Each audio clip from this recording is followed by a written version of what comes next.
우리나라 어린이 동요 가운데 5글자 예쁜 말이라는 동요가 있습니다. 어린 자녀들을 키우고 있는 가정들은 아실 만한 동요인데요.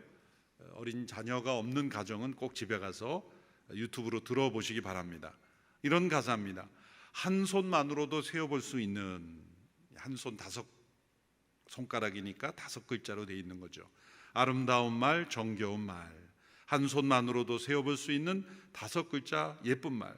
사랑합니다, 고맙습니다, 감사합니다, 안녕하세요, 아름다워요, 노력할게요.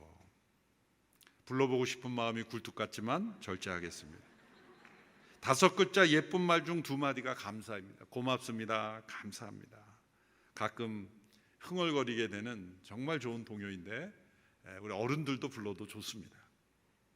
교회가 감사를 이렇게 절기로 만들어 지키도록 한 것, 우리의 영적 생활에 필수적이기 때문입니다. 감사는 믿음의 완성이요, 하나님을 영화롭게 하는 영적 태도입니다. 예수님께서는 어떤 상황에서 감사하셨을까? 또 어떤 내용으로 감사하셨을까? 살펴보는 것은 우리의 감사 생활을 새롭게 하는데 매우 중요합니다. 예수님은 감사로 충만한 삶을 사셨습니다. 감사함으로 하나님 나라의 실제를 우리에게 보여주셨습니다. 예수님께서 복음서에서 감사하셨다는 기록이 여러 번 나오는데 그 기록을 예전 개정 번역까지도 축사라는 단어로 번역을 했습니다. 헬라 원문으로 보면 감사하다는 단어인데 왜 축사라는 단어로 번역을 했는지 이해하기 어렵습니다. 우리말 성경에서는 감사라는 단어로 다 번역을 하므로 예수님이 이 상황에서 이렇게 감사하셨구나라고 알 수 있어서 잘 번역이 된 것입니다.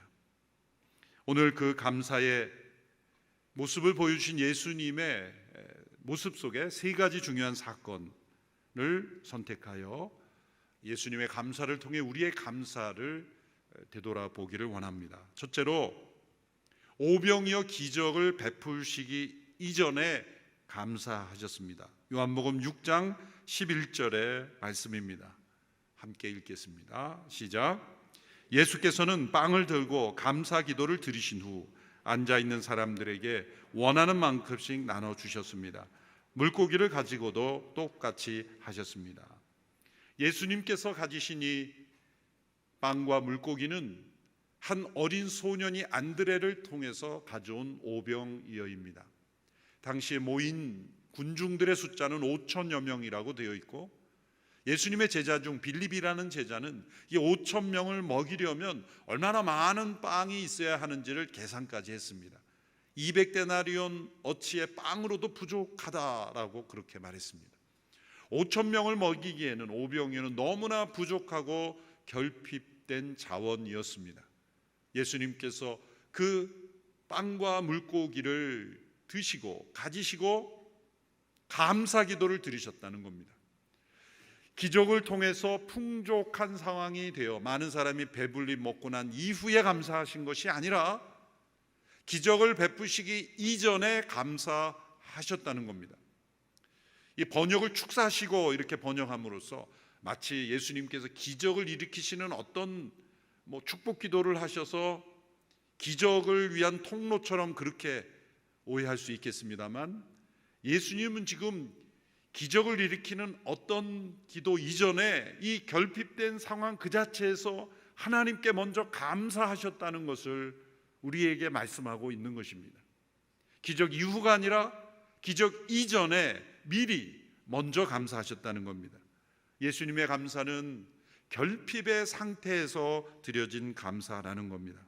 많은 것에 감사한 것이 아니라, 풍성해진 후가 아니라 적은 것에, 그리고 여전히 결핍된 상태에서 미리 감사한 것입니다. 여러분, 우리가 식사 기도할 때 식전에 음식을 놓고 감사하죠. 그런데 배불리 먹고 난 후에 간절히 감사한 분 혹시 계십니까? 그 감사의 깊이가 언제 더 깊어질까요? 배고플 때 사실 감사합니다. 진정한 마음으로 감사가 느껴지지 않습니까? 그런데 배불리 눕고 난 후에 그 배고플 때의 그 깊은 감사는 어디로 갔을까요? 그래서 과거 청교도들은 식후에도 감사 기도를 하도록 가르쳤다고 돼 있어요. 식후에도 깊이 감사할 수 있다면 진짜 영성이 깊은 것이죠. 욥이 그랬죠. 욥의 경건을 보면 자녀들의 생일 잔치를 베풀어 주고 생일 잔치를 한 이후에 그 자녀들이 하나님을 잊을까 잔치 후에 하나님 앞에 예배를 드렸다, 그런 기록이 나옵니다. 예수님은 현재의 결핍된 상황, 부족한 상황에서 감사하셨고 이제 풍성하신 하나님께서 응답하심으로 기적을 베푸실 것인데, 풍성함이 임한 이후에, 기적이 나타난 이후에 하나님 감사합니다가 아니라 결핍된 부족한 그 상황에서 미리 감사하셨다는 건 우리에게 모범을 보여주신 것입니다. 우리는 하나님께로부터 어떤 풍족함이 임한 이후에야 감사라는 단어를 잠시 경험하지만, 진정한 감사의 때는 결핍과 부족함의 상태라는 것입니다. 예수님은 놀라운 오병이어 기적이 일어나서 자신의 이름이 높아질 것을 바라보며 감사하신 것이 아니라 이 기적을 통해 하나님께 영광이 될 것을 감사하셨습니다. 그래서 군중들이 배불리 먹고 난 뒤에 예수님을 왕으로 세우려고 쫓아다녔습니다.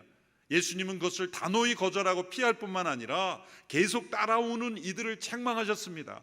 너희가 나를 찾고 따르는 까닭은 표적을 보고 믿기 때문이 아니라 떡을 먹고 배불렀기 때문이다. 군중들이 예수님을 왕으로 세우려 한 것은 예수님을 찾은 것이 아니라 배부름을 찾은 것입니다.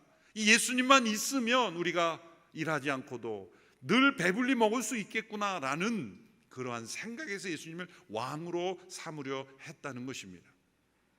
이 배부름이 가져다주는 위험을 예수님은 아셨습니다. 그러므로 결핍과 부족함의 상태에서 깊이 감사치 아니하다면 그 결핍과 부족함이 채워진다 할지라도 감사치 않을 것이라는 겁니다. 그러므로 예수님은 먼저 미리 감사하는 모습을 보여주신 것입니다. 존 클레릭이라는 LA주의 대법원 판사가 2007년 변호사로 일할 때 재정적으로 완전히 파산된 상태였다고 합니다. 이분이 깊은 이 계곡 속에 추락한 상황에 처해 있을 때 어떤 음성을 문득 듣게 됩니다. 성령의 음성입니다. 내가 지금 가지고 있는 것들에 대해 감사할 줄 알기 전까지는 내가 원하는 것을 얻지 못할 것이다. 그는 누구의 음성인지 모르지만 이런 음성을 듣게 되고 문득 할아버지 생각이 났습니다. 그분의 할아버지는 $1씩 손주들에게 주면서 감사 편지를 쓰면 $1를 더 주는 그런 할아버지였다는 거예요. 그 할아버지가 생각나서 내가 감사 편지를 써야 되겠다. 사무실에 변호사 업무를 위해 만들어 놓은 편지지와 많은 봉투들이 더 이상 쓸모없이 될 것 같은 생각에서 이 많은 편지와 봉투를 감사 편지로 소모해버리고 끝내야 되겠다 생각한 것이죠. 그래서 감사할 대상을 찾아 한 사람씩 편지를 썼습니다. 감사 편지를 문득 쓰려고 하니 감사할 사람이 많지 않은 것 같았어요. 사무실을 청소 도와준 분도 시작해서 전혀 감사해야 되겠다고 생각하지 못했던 사람들까지 매일매일 찾아서 편지를 쓰기 시작했습니다. 이렇게 365일을 써나는 순간 자신이 그렇게 불행한 것이 아니라는 것, 자신은 완전히 좌절과 절망 가운데 있지만 나에게는 아직도 너무나 소중한 것들이 많이 남아있다는 것을 발견하게 됩니다. 그리고 감사의 제목이 더 많다는 것을 알게 됩니다. 자기 스스로는 변한 것이 없다고 생각했는데 주변에 많은 사람들은 당신이 변했다고 말하기 시작했습니다. 결국 그가 처한 상황까지도 변화되어 가면서 그는 새로운 기적을 경험하게 되었다는 간증을 읽은 적이 있습니다. 문제가 해결된 이후가 아니라 해결된 이전에, 풍족함이 아니라 풍족함이 임하기 이전에 결핍과 부족함의 상태에서 드리는 감사, 미리 먼저 하는 감사, 이것이 진정한 감사입니다. 온누리 교회가 처한 한국교회의 어떤 위치 때문에 제가 여러 기관들의 이사나 혹은 그런 임원으로 섬길 수밖에 없는 상황입니다. 어느 문제가 많은 기관에 그 교수님들이 제발 좀 들어와서 좀 이걸 도와달라고 해서 참 마지못해 들어가 보니 너무나 문제가 많은 기관이었고, 그 문제를 올바른 그런 법을 준수하며 또 하나님 앞에 합당한 모습으로 바꿔가다 보니 변화를 거부할 뿐만 아니라 자신들의 문제를 드러내기 원치 않는 그런 사람들에 의해서 엄청난 저항에 부딪히게 되고, 내가 이런 싸움을 하면서 해야 되나라는 생각이 들 정도로 그만두고 싶은 생각이 들었지만, 정말 이렇게 한국교회 여러 기관들이 방치되어서는 안 된다는 생각에서 정의를 위해서 싸우자, 하나님에서 싸우자, 그렇게 결의하고 문제를 해결해 나가고 있었습니다. 그런데 저와 몇몇 올바른 방향으로 해결해 나가는 사람들을 고소하는 사람들이 생겼어요. 제 생애 처음으로 고소라는 걸 당해봤어요. 바로 그때 정말 하나님의 은혜로 저와 제 아내가 이때야말로 감사 헌금을 낼 때다. 우리가 했던 헌금 중 가장 큰 액수를 감사 헌금으로, 바로 감사. 그래서 감사 제목은 첫 고소 감사. 저는 뭐 아무 혐의 없이 끝날 줄 분명히 알고 있었지만 그래도 감사. 물론 경찰서에서 조사도 안 하고 그냥 알아서 해결해 주셨지만, 정말 때로 당하는 어떤 억울한 일이 사람들이 많겠구나, 그것을 깨닫게 되고, 추수감사주일에 간증하라고 사건을 만들어 주신 것 같습니다.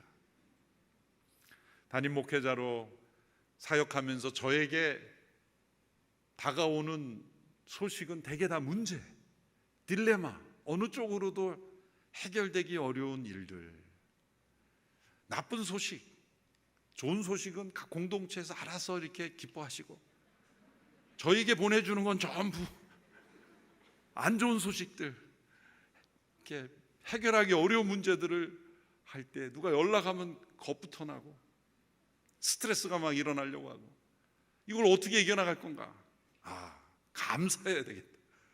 제가 문제를 해결해 나가는 그런 지도자로 세워주신 것을 감사, 문제를 감사할 때 문제를 뚫고 나갈 수 있는 지혜와 하나님의 보호하심을 함께 하신다는 것을 믿고 감사하기로 했습니다.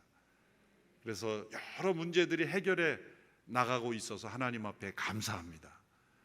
그렇다고 더 주지는 마십시오. 만들어 주지는 마십시오. 그러나 문제를 두려워하지 않고 미리 감사하는 거예요.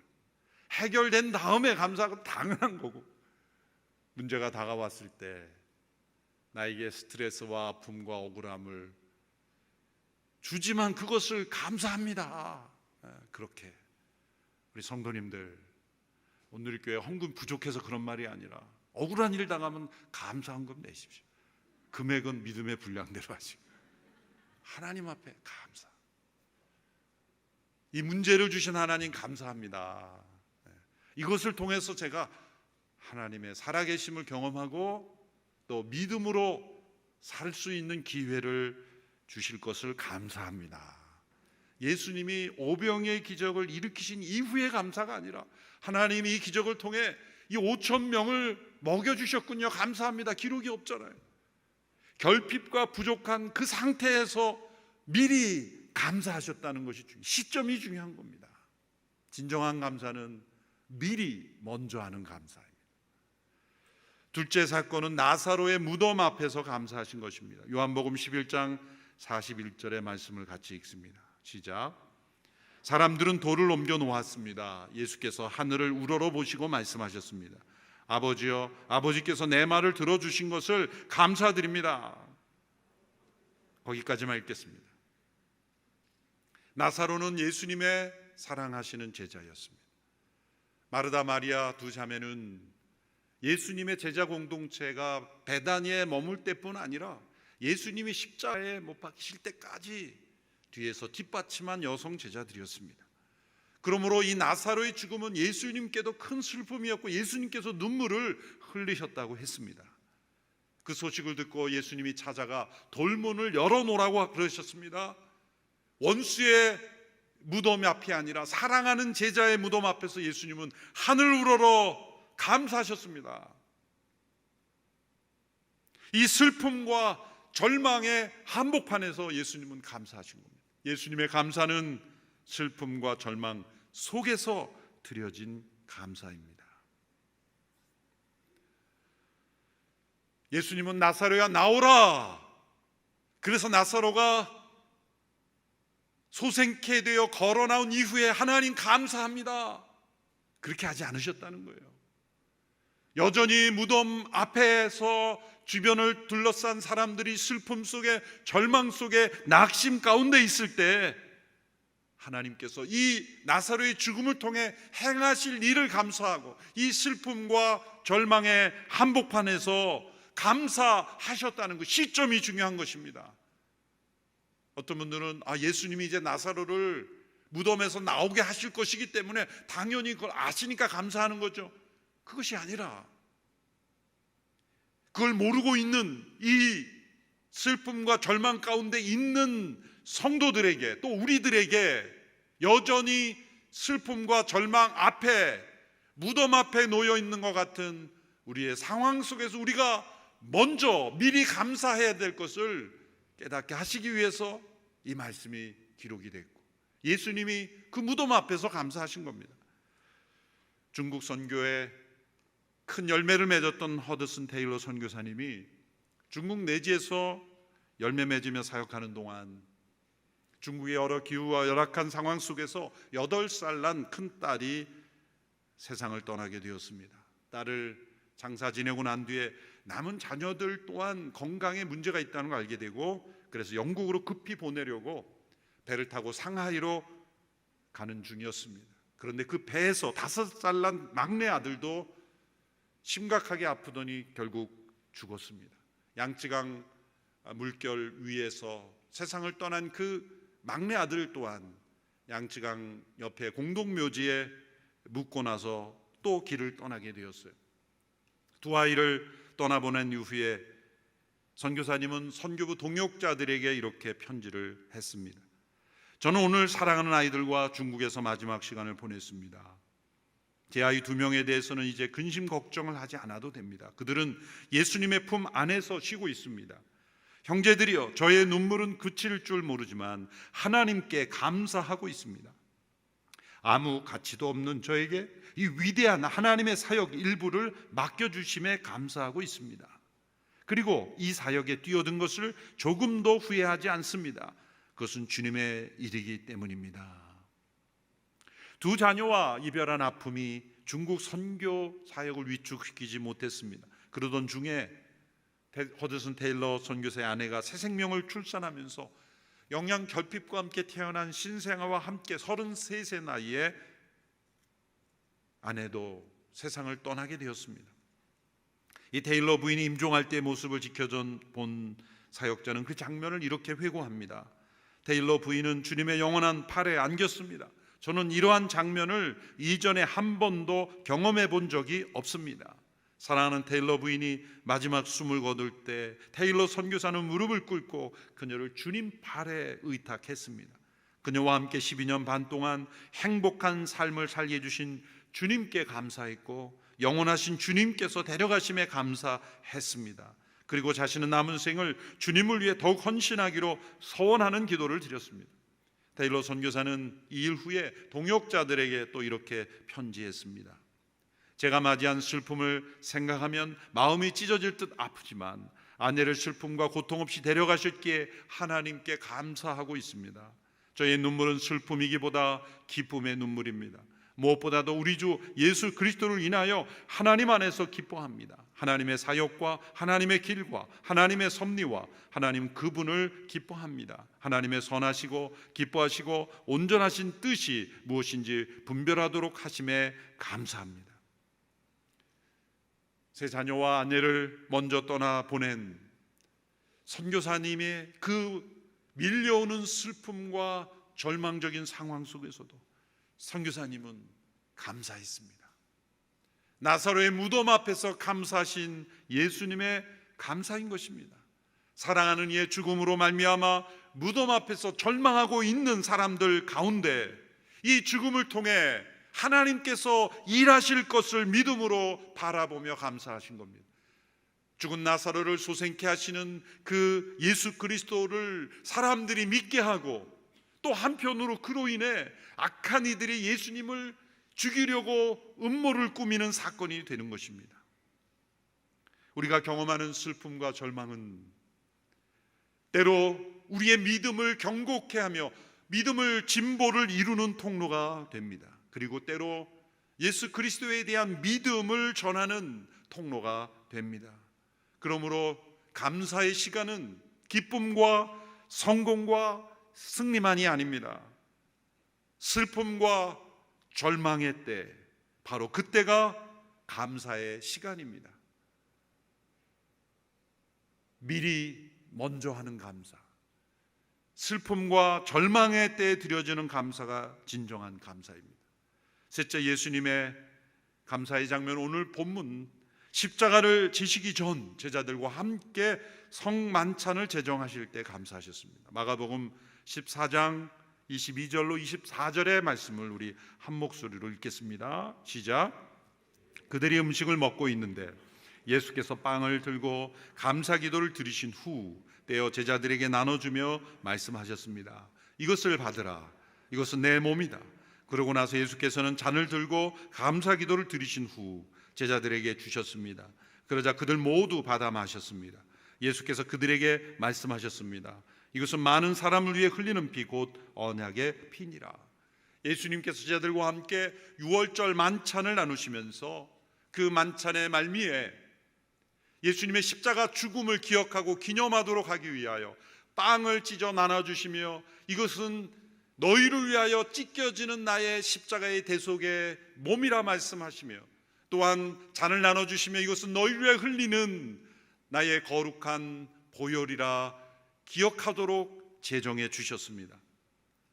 그 찢겨진 빵은 주님의 십자가의 죽음을 통해 우리에게 주어질 부활의 몸, 그 주님의 대속의 죽음을 통해 우리에게 영원한 몸의 부활, 영원한 회복이 주어질 것을 약속하는 죽음이었습니다. 그분의 피 흘리심으로 우리의 죄가 용서받을 수 있는 거룩한 보혈, 그 십자가의 죽음을 기억하고 기념하도록 하기 위하여 성만찬을 제정해 주시면서 주님은 감사하셨다는 겁니다.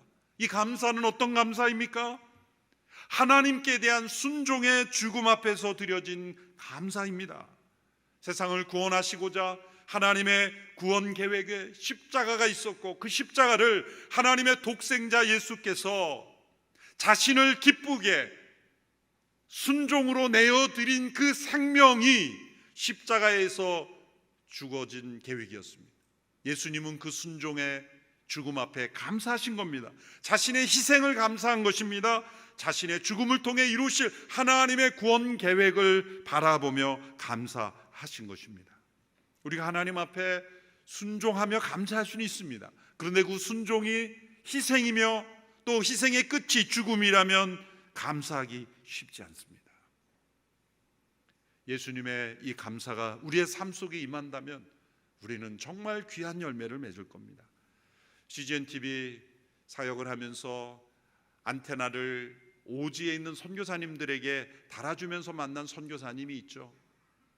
아프리카 오지에서 미국에서 간호사로 그곳에 30여 년 이상 사역하신 한 여성 교사님이 그 오지를 다니면서 비포장 도로를 차도 다니기 힘든 그 도로를 수십 년 다녔기 때문에 허리가 다 부서지도록 망가져서 이제는 더 이상 앉아 있을 수도 없는 그러한 상황 속에서 CGN TV가 안테나를 달아드렸을 때 그 안테나를 통해 나오는 TV를 몇십 년 만에 처음 봤다 고백한 선교사님, 그때 이런 인터뷰를 남기셨죠. 하나님께서 나로 하여금 다시 이곳에 오겠느냐라고 말씀하시면 저는 예스 할 거다, 감사로 순종할 거다.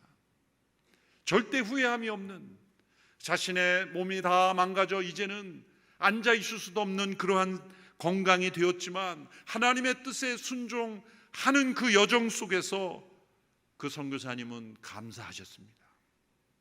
예수님의 감사입니다. 마가복음 14장 26절, 오늘 본문 바로 다음 구절 26절에 보면 이런 구절이 나옵니다. 그들은 찬송을 부른 후 올리브산으로 향했습니다. 예수님께서 제자들과 함께 찬송을 부르셨다는 유일한 기록입니다. 성경에 딱 한 구절 여기에 나옵니다. 예수님께서 찬송하셨다. 그러면 이때만 찬송하셨을 게 아니죠. 제자들과 함께 여러 번 모이셨을 때 찬송하셨을 겁니다. 그런데 왜 이 시점에만, 여기에만 이 구절이 나올까요? 이 시점을 강조하고 있는 것입니다. 이때는 언제입니까? 6월절 만찬의 성만찬을 제정하시고 이제 올리브산으로 가면 무슨 일이 기다리고 있습니까? 캠핑이 기다리고 있습니까? 리트릿이 기다리고 있습니까? 겟세마네의 그 피가 땀이 되는 그 기도를 들으시고 유다의 배신을 겪으시고 불법 재판으로 이제 십자가로 바로 가시는 그 걸음 속에, 그 올리브산으로 올라가는 그 여정 속에 제자들과 함께 찬송을 부르셨다는 겁니다. 예수님 제자들과 찬송가 몇 장을 부르셨을까? 제자들과 어떤 찬송을 부르자고 하셨을까? 그것은 감사의 찬송이었을 겁니다. 성찬을 제정하시며 자신의 살과 피를 기념하는 떡과 잔을 나누실 때 감사 기도를 드리신 분이 이 직후에 올리브산으로 오르시면서 무슨 찬송을 부르셨겠습니까? 감사의 찬송이셨을 겁니다. 십자가로 한 걸음 한 걸음 나아가는 그러한 걸음 속에서 하나님의 뜻이 자신의 순종의 죽음을 통해 이루어지는 것을 감사하며 찬송으로 올려보내는 예수님의 찬송이었을 겁니다. 며칠 전에도 추수감사 설교에서 인용한 내용입니다만, 하용조 목사님이 2010년 추수감사 절기, 하 목사님이 마지막 추수감사 절기 설교한 내용이죠. 이때는 하 목사님이 병원으로부터 추석으로 인해 혈관이 너무나 약해져 있기에 이제는 언제 어느 때 혈관에 문제가 생길지 모릅니다 라는 통보를 받은 직후였습니다. 그 시점을 저는 분명히 기억합니다. 그때 이 추수감사 절기 설교에서 이렇게 설교하셨어요. 저는 간암 수술을 7번 하고 투석도 계속 받아야 합니다. 가끔 강단에 올라올 때 비틀거리면서 올라옵니다. 저는 그래도 제가 설교할 수 있는 것이 감사합니다. 이것이 저의 감사입니다. 아픈 것도 감사하고 죽게 된 것도 감사합니다. 여러분, 이것이 건강한 사람이 그냥 막연하게 하는 말이 아닙니다. 어쩌면 죽음을 선고받은 상태에서 죽게 된 것도 감사합니다. 저는 설교하다가 죽겠습니다라는 말을 여러 번 하셨죠. 그 말씀대로 끝까지 충성하기를 원했던 그분의 고백이죠.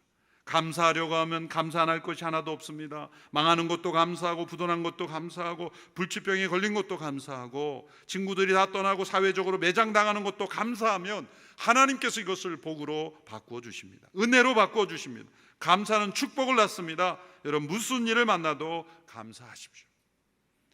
하 목사님이 이런 감사로 육체의 고통을 이기고 마지막 몇 년 동안을 일본에서 러브 소나타, 일본 CGN 사역, 일본 두란노 사역을 하신 거예요. 가장 어려운 시기에 하나님이 나를 일본 선교사로 보내셨다고 생각하시고 투석과 투석 사이에 도시를 다니면서 사역을 하신 거죠. 그 몸이 온전해서가 아닙니다. 때로는 강단에 비틀거리며 서 있지도 못한 상황에서 앉아서 믿지 않는 사람들에게 설교해야만 했습니다. 러브 소나타가 지금도 그 불길이 끊어지지 않고 코로나 기간에도 이원 생중계라도 해서 서울에서 프로그램을 보내달라고 하는 이유가 뭘까요? 우리의 프로그램이 탁월해서요? 제 설교가 탁월해서요? 프로그램이 화려해서? 아닙니다. K문화의 인기 때문에 아닙니다. 일본 성도들과 그 목회자들의 마음속에 하 목사님에 대한 이 생명을 건 순종의 기억이 남아있기 때문에, 저분은 우리 민족도 아닌데 우리 나라 영혼을 구원하기 위하여 목숨을 걸고 저렇게 사역하고 있는데 그 기억이 열매를 맺고 있는 거예요. 고통스러운 질병 앞에서 감사하신 하목사님의 그 순종의 헌신이 지금도 일본 열도를 움직이고 복음이 전파되는 일에 쓰임받고 있는 거예요. 이 감사를 통해 하나님이 이루시는 놀라운 역사가 오늘 우리에게도 이어지고 있는 것입니다. 예수님의 감사는 문제가 해결된 이후에 드린 감사가 아니라 이전의 문제 가운데 드리는 감사, 결핍과 부족한 상황에서 감사하는 거예요. 슬픔과 절망의 한복판에서 감사하고, 더 나아가 하나님의 뜻에 자신의 삶이 순종과 헌신과 희생을 할 수 있음을 감사한 것입니다. 미리 먼저 감사한 겁니다. 이런 예수님의 감사가 우리의 삶의 축복으로 임하게 되기를 원합니다. 함께 찬양할 때 아까 불렀던 감사의 시험이 닥쳐올 때 이 찬송을 마치고 예배를 맡도록 하겠습니다.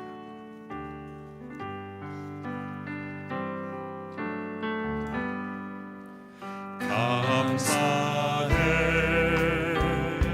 시험이 닥쳐올 시험이 닥쳐올 때에 주께서 인도하시니 두려움 없네. 또 감사해 고통이 찾아올 때에 주께서 지켜주시니 승리하리. 나의 모든 생활 나의 모든 생활 속에서 주님이 함께 하시니 주님의 성령 나를 인도하시니 시험이 나를 찾아오 내 주님 지켜주시니 주님의 성령 나를 인도하시니 나의 모든 생활 속에서 나의 모든 생활 속에서 주님이 함께 하시니 주님의 성령 나를 인도하시니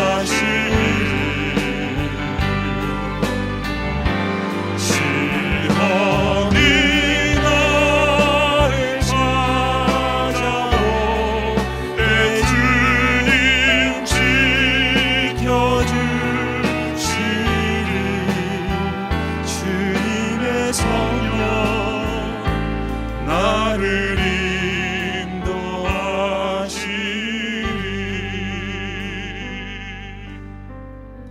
시험이 나를 찾아온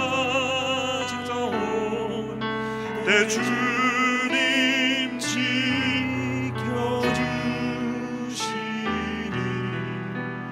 주님의 성령 나를 인도하시니.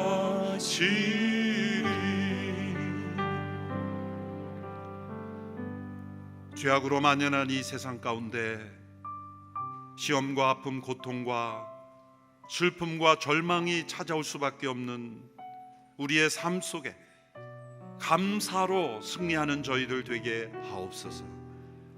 해결되지 않는 문제 앞에서, 여전히 결핍과 부족한 상태에서, 내 힘으로 해결할 수 없는 문제 앞에서 감사함으로 하나님의 인도와 능력을 신뢰하고 하나님께 영광 올리는 우리 모두가 되게 하옵소서. 예수님의 이름으로 기도하옵나이다. 아멘.